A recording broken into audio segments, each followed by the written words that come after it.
All right, man, you already know who it ain't. It's Mr. Peter Parker. Got the God Tito Jackson in here. It's the Mr. Peter Parker podcast. Is this episode 7? Has it been 7 already? I think it's episode 7. Today we're going to talk to my man, Fredo Bang. He's out of Louisiana, signed a Def Jam. We're going to talk a little bit about the Capadonna interview that we dropped a couple of days ago. We in here. It's episode 7 of the Mr. Peter Parker podcast. Tito. Bang, bang, bang. What up? We here, man. So coming up, I definitely want to get into how you feel. Let's do it right now. Let's just jump into this thing. We talked to Cap really quick. We talked to Cap about how it felt to be out there, vested up, doing what he does with his people. Raekwon, Ghostface, magical moment. I'm talking about vintage cloth. People wore the wardrobe. Legends were in the building. It was crazy. Master Killer came out. Right. That came out. Right. You know, it was dope.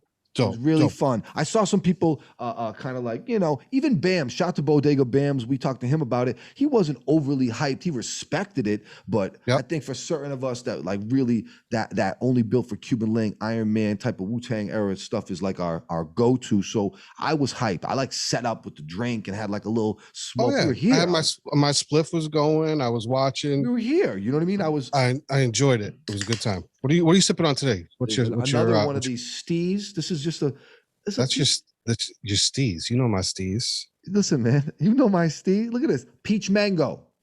Nice. And some water because I'm recovering from that sinus attack I had the other day. Right. So I want to talk about something that, I noticed a trend, and it kind of it's a little bit of a tangent off of the verses. Sure. Because I thought the verses was great, right? And we watched it. Legends. Right. Yo, did you have to pay anything to watch that? I did not, bro. It was free. It was on Instagram Live. I just turned it on. Right, it was there. Right. It was great. Right. You're more apt to tune in. I have a problem with these fucking half-ass rappers that can't rap, charging $25 to watch them perform in their boy's basement, on some bullshit. And I just can't stand. This is happening, it's a trend, bro. Is this on your social media feed? Are you lit like that? No, listen, I'm not lit at all. I'm far from lit. But listen, my issue is that I'm. Who are you to charge money to do something that legends are doing for free? I remember being in the Middle East downstairs in any party I've ever been at, and like you got certain people that know how to do it right and certain people that don't. People that come up to you, dap you up, maybe, hey, here's a flash drive with some music, or hey, Pete, I'm gonna reach out to you, or like, but the kid that comes up and tries to sell me the CD in 2021, even a couple of years ago, 2019, trying to sell it, I'm like, dude, I'm not. No disrespect to you, but man, you got to get that in as many hands as you can. Listen, I 100% respect people's grind, right? Sure. I'm not. This is not a bash on your grind. No, grind correctly though, man. But fam, I just watched fucking Ghostface and Raekwon perform some of their most classic joints, right, for free, and you want me to pay $25 to watch you rap? But I'm gonna tell you, let me give some game out to these young guys because we're not here to bash any new artists in the game. Maybe you don't. No, it ain't that. It ain't about that. Right. It ain't about that. But it is annoying because they're not doing it right. What I would say is, go out, do the live stream, give it out, get a big group together, keep doing it, keep entertaining people. And then, you could put a sweatshirt up with your logo. You could put a T-shirt up. You could have some things, inspire people to spend money on your craft. That's something tangible, something I can put in my hand. I don't want to pay $25 to watch your stream. It's whack. It's corny. It's stupid. Like, I don't want to do it. You're not good enough. It's not it. I just watched Ghostface and Raekwon for free, man. Come on. That's what I mean. Like, and now you got a legendary one coming up with the Earth, Wind, and Fire and Isley Brothers, 420, Red and Meth.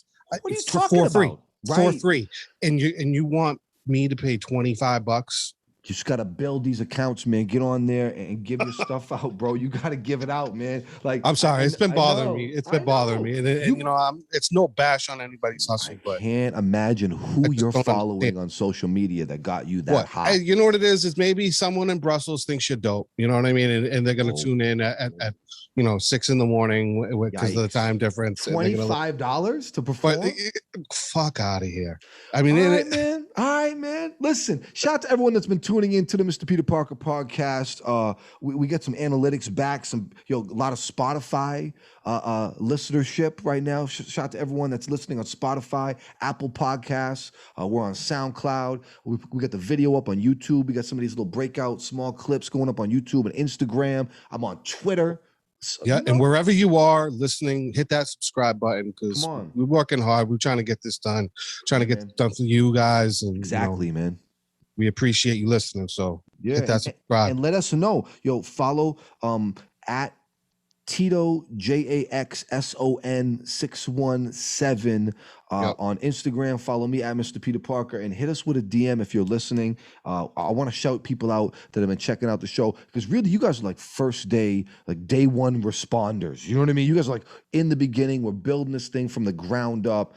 I work for these $1 million companies, right? Like I know how to do the show. I know how to do radio. I know how to like hang out with my friends and talk about hip hop, right? But getting a chance to really connect with people on a different level, a little bit more intimately, and do some of these interviews. I mean, we talked to Capadonna, we've talked to Mr. Eon from the High and Mighty, we talked to DJ Enough, Bodega Bams.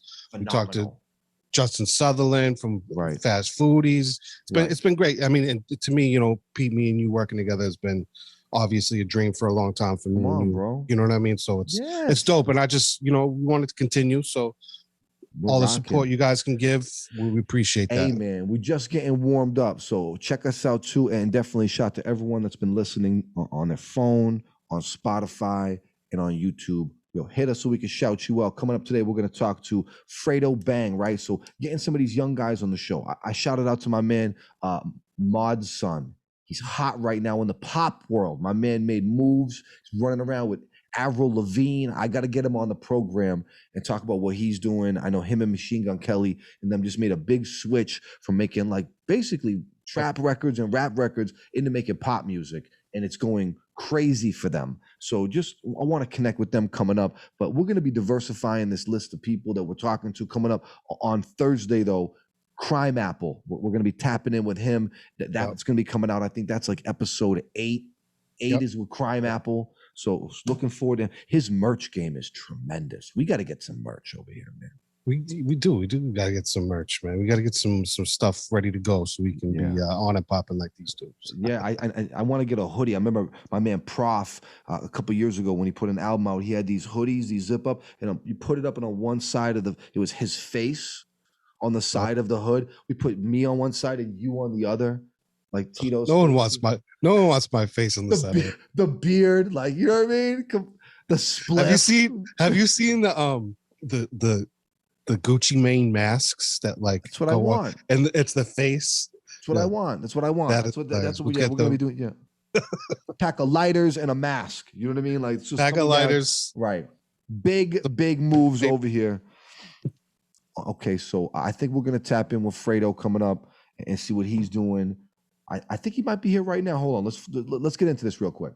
Yo, what's up, man? Yeah, my bad. I've been sitting here trying to fix my Wi-Fi. Let me put my shirt on. It's all good. No, you good. Be authentic. Be yourself. I've been working about 40 minutes to get my Oh yeah, I'm good with this. You good? Do you, bro? Whatever you want to do, bro. Whatever you want to do. If you want me to take my shirt off, I can match it. If you not pause, you know what I mean? Like, get out of here, man. Yo, welcome to the Mr. Peter Parker Show. Fredo Bang, ladies and gentlemen. Round of applause in the studio. Yes, sir. My man, how are you? How are you? I'm chilling, bro. Bless. Just working. Yeah, man. Yo, New Orleans guy signed a Def Jam. Baton Rouge. Oh, okay. Yes. Okay. All right. Baton Rouge. That's a big difference. That's a big difference. But I don't pay it no mind. See, the thing is, New Orleans has always been the trade, like that's where everybody traded goods, like from back in time. So it always been the main attraction to Louisiana. That's why they got the basketball team and football team. Yeah. But we the state capital. Okay. All right. Did you grow up listening to like Louisiana rappers and like all the legends? Somewhat. I listened to a lot of more underground who never like made it mainstream. Yeah. But when I was younger, I was more into Pretty Ricky and shit. Oh, you like pop music and shit like that? I used to take my shirt off, with a jacket on, without my shirt off, with some shades. Yeah. I know the routine. I know because when we were kids, they had like Another Bag Creation and like all type of like old school. We were there doing dance moves in the living room. I know what it's about, man. I understand. Right. You know what I mean? So, nah, man, this is a cool thing right now. My buddy Noah put me on to you, signed to Def Jam, right? Which a lot of history with this label. What is it like being signed to a major for a young artist like you? What is this process like? You like this? Yeah. Me personally, I just work like I'm still not signed. Yeah. So I be fighting with the label about dropping more music. You know what I'm saying? They be trying to tell me slow down. Yeah. I saw you have a lot of music out. Though. Yeah. Yeah, but at the end of the day, like you gotta know your career and your fan base, and you gotta know what's best for you. Like, come on, bro. My bad. So good. You gotta know what's the best for you and your career. Man, my bad. Bro. It's real life though, man. Quarantine shit, man. My son. Oh my God. It's a big boy. Okay. All right, man. What's his name? Hey, call Cleese and tell him I'm doing an interview, bro, because he keep calling back. Gangster. Oh, of course it is.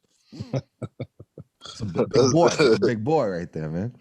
Yeah, but you gotta know what's best in your career, because like I put out a hot song and I sit there and let the label tell me I can't put a song out for 7 more months.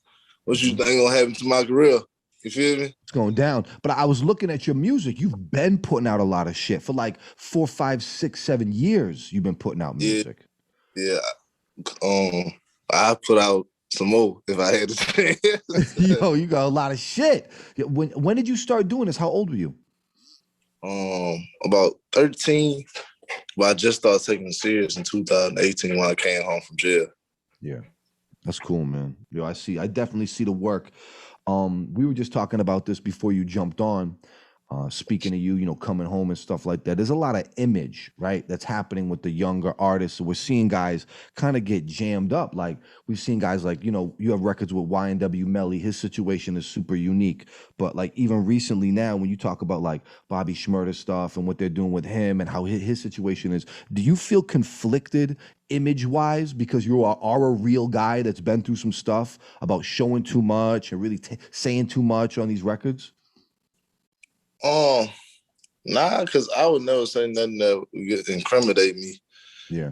But two, I'm all the way out the streets now, like, you know what I'm saying? Well, you never all the way out, but as far as any type of criminal activity or me putting my hands on anything illegal, I'm not even involved. You feel me? Yeah. I'm on parole till 2023. Wow. We were just looking at them, the Bobby Shmurda thing, the way they got him. He has curfew until 8 o'clock at night. Is that your situation? Do you have that with you? No, I don't have no curfew. That's cool. I don't have curfew. But I do. I can't. Do drugs. Can't drink and stuff like that. And I gotta. Right now, I own this house in Miami, but as far as paperwork wise, I don't live here because I can't. My parole is in Louisiana, so I come out here on work passes. Yep. Okay. Yeah. So that'd be a work pass, and then I come back, and then I get another work pass to come back out here. You know what I'm saying? Yeah, it slows down a little bit how you move a little bit, and you can do stuff, but you got to like do it the right way. Yeah. Thankfully, you know what I'm saying, I don't break no rules with my parole, so she, you know what I'm saying, she worked with me. She allowed me to make. Man. Most definitely, man. Shout out to you, man. We were talking about this XXL freshman cover that just came out. Is that something that's still important to you? Do you want to get on a cover like that? Are those accolades important, or do you just like connecting with your fans? Yeah. I mean, it is because I, somehow, you always dream of and hope of, but at the end of the day, if I don't make it or whatever, it might hurt my feelings. But I mean, I know me. I know my streams. I know my sales. I know my chartings. Right. Like, a lot of them that's on that list can't fuck with me, so I'm straight. Nah, you know what it is. You know what you've been doing it. Half the people who make that list, they like all of them be getting content, and then next year you don't know who they is. You should get all about them. Yeah, man. Yeah, right? Yeah. Go ahead, Tito. So, you're on Def Jam, obviously, which is a storied label. Obviously, one of the first to be there. Do you feel any pressure being on that label to, put quality hip hop out? Not at all, because like they came and got me because I'm unique. You feel me? Yeah, man. Like, yeah, man. I'm probably the most urban artist they ever had in life. In a minute, right? Yeah. It's not a lot of people though recently, so it's it's one of those things where a lot of people coming through. Fair amount. Over the last year. Nah, he focused on his shit. That's how much I be working. Like I'm completely involved in all my projects and all my works. Like I'm like every week I be requesting data and analytics and what's going on. Like, so I'm always involved. So I don't even be paying attention. That's what you guys are on though. Is your team? Do you have a team of people around you that are helping you? Yeah, I got I'm in a joint venture and then signed to Def Jam because I wanted to do that because I didn't want to be directly signed to a major and have a major have complete control of me. Right. And I own my own management company, so but besides that, I'm still completely involved in all my business. That's dope, man. No, that's what it's all about, really. Because you look at the situation, like maybe you're signed with Def Jam for a handful of years, but you're always going to be making music, right? So like, and then being able to get back and to do your thing. And sometimes when you push the label, and shout out to my people at Def Jam, when you push them a little bit, they react too. You know what I mean? Like they definitely do. Yeah. Okay. So who's some producers you work? I'm one of the ones that I sent an email. Oh yeah, you talk like, what's going on over there, guys? How are you? Yeah. Yeah, you got to check them, man. You got to make trips. You got to go to New York and LA and run up on them. And guys like EP in New York, you got to go see EP, right? You got to go see these guys. Yeah. Knock on the door. What you doing out there, man? Shout out to Eric, man. Nah, man. Yeah. Tito's asking about producers, man. Who are you working with? Who's making the beats for your stuff? Lately, I've been working with a lot of producers, but my go-to producers are Hard by the Be Easy and DJ Chose. But I have them with TNT. Tego is one of my favorites too.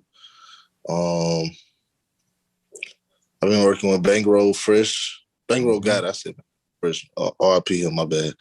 Bankroll God. Anybody you're not working with that you would like to work with?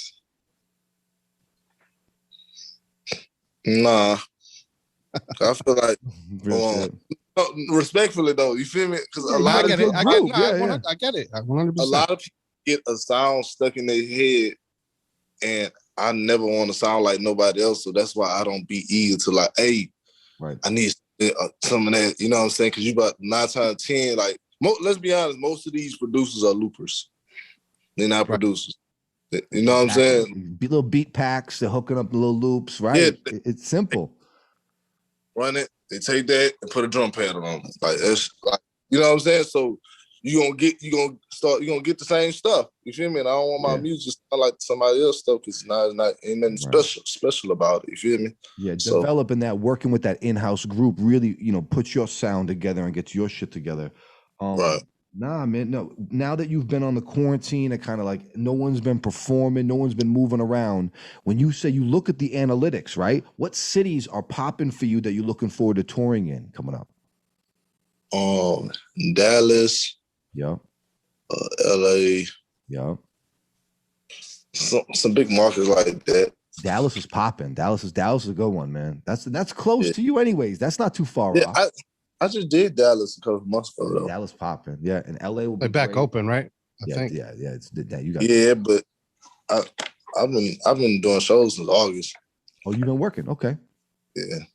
Okay, look at the size of this dog, bro. How old is that dog? A year and 6 months. Oh, that's a baby. Oh, look at him. He just wants to play. He just wants to get outside, run around. Yo, so you got this joint out with Durk right now.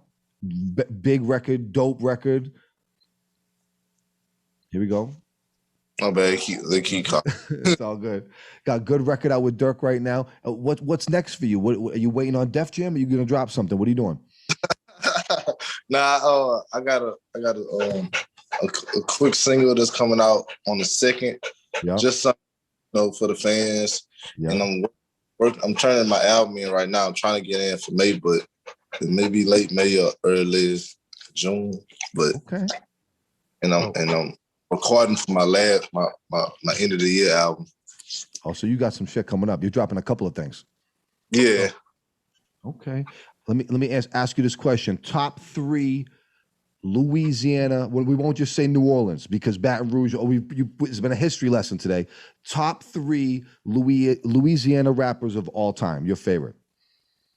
Excluding Wayne, though. Excluding Wayne, because we know he's like top 5, top 3 of all time, okay? Other than Wayne. Get on, baby. Get on. Kevin Gates. It's the man. Kevin Gates, yeah, I got it with Wayne. But yeah, it's gonna be Kevin Gates, right? Mm-hmm. Juvenile, of course.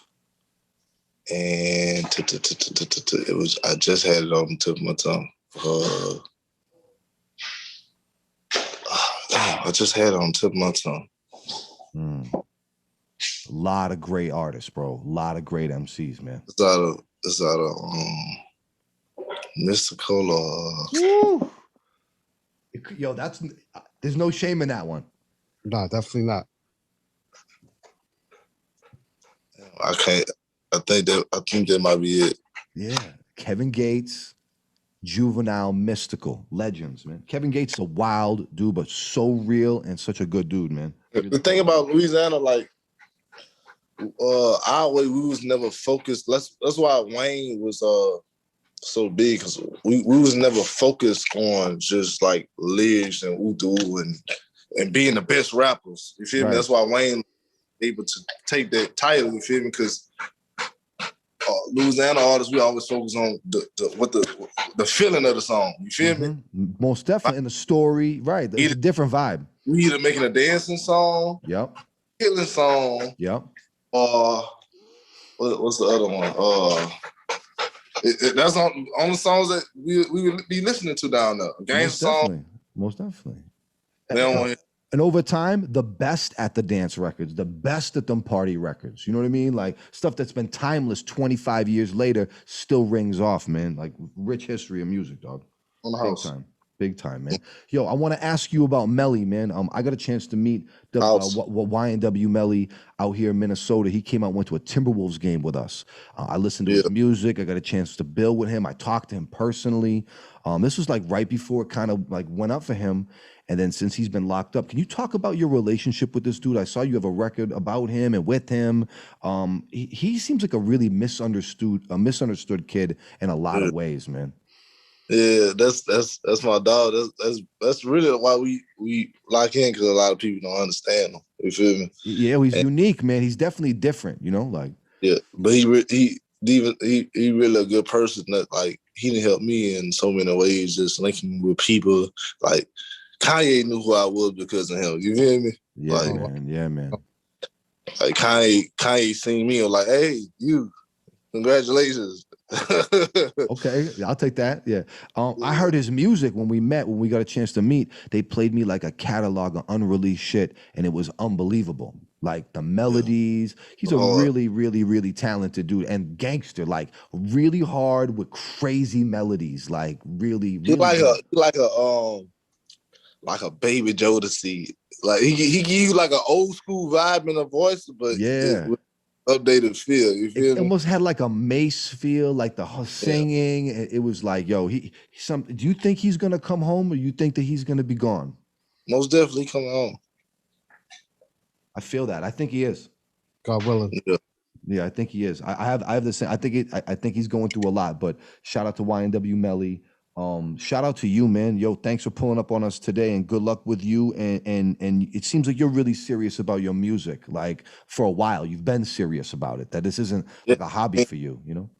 that's why I try to be connected as much with my fans with my music. You know what I'm saying? Because I'm not really a person that showed too much of my life. You know what I'm saying? So through the music, I try to open up my mind and give more experiences and you know what I've been through. Yeah, no, you're doing a good job, man. You definitely working hard. I think that's it, B. I think you're good. I think you're off the hook, man. I think you're good. I appreciate y'all, man. You got Yo. anything you want to plug before you get off? Yeah, what's up? Huh? You got anything you want to plug? Any shout outs? Oh, shout out my mom. That's good. That's appropriate, man. Oh. That's it, man. Yo, shout out to you, man. Yo, we're gonna check back in with you when you're super famous, so we're gonna request another interview, and I guarantee you we're gonna have a lot of fun. It's gonna be great, man. You're gonna be super famous, though. You're gonna be super famous. Yeah, hopefully one day, man. You got it. Keep working, dog. For real. Appreciate y'all, bro. Later, dog. All right, man. Peace. All right, man. Big shout to Fredo Bang. That was episode number 7 of the Mr. Peter Parker podcast. The God Tito Jackson is here with the spliff. What is that? More runs? What are we doing over there? Yeah, little runs actions. You know, why not, man? Why not, man? You got it. Cool. Shouts to League of Wheat. That's my shout out for the Massachusetts, right? Yeah. It's not happening here. They were talking about a little bit. I don't think it's going to happen in Minnesota, but you know, my hope is there. My hope is there. Not even medical, anything, nothing. It's nothing it's like medical for like what do they call it? Oils and stuff like that. It's Okay. not. It's really hard to get, and it's really expensive. It's like not even worth your while. You know what I mean? Like you can't get any flour or anything like that. So we're on the low still. I'm moving around. But before we continue, I just want to shout out to Bean real quick because my man Scotty just hit me. I seen it. Yo, and he just said what up. He said the interview was fire. So I just wanted to shout out to Scotty. Big up to that dude. Yo, he always shows love. So always. Our man Scotty Brooks, man, he was like manager of the college basketball team that I played on at Curry when we went to school in Massachusetts, right? And I think I might have given him this name. Someone was like, yo, Scott, you look like Mr. Bean. I was like, that's your name. It's Bean. We called him Bean for years. He's from New York. He's a great dude and a big supporter of the Mr. Peter Parker podcast. Follow us on Spotify, SoundCloud. I think we have something going over there on Apple Podcasts, YouTube, whatever, Instagram, Twitter. I might be on LinkedIn coming up. Diversify your bonds, motherfucker. I'm here, man. I'm feeling better too. Recovering from like my allergies and shit like that. But we got some great episodes out right now. Shout to Fredo from today. That's a good one. Also Mr. Eon from the High and Mighty, DJ Enough, all the guests that have been on so far, Justin Sutherland, and we're talking to Crime Apple Mañana. Yes, sir. Okay, that's it though. We're done. That was episode 7. Tito, have a great day. You too, my brother. Peace. Later.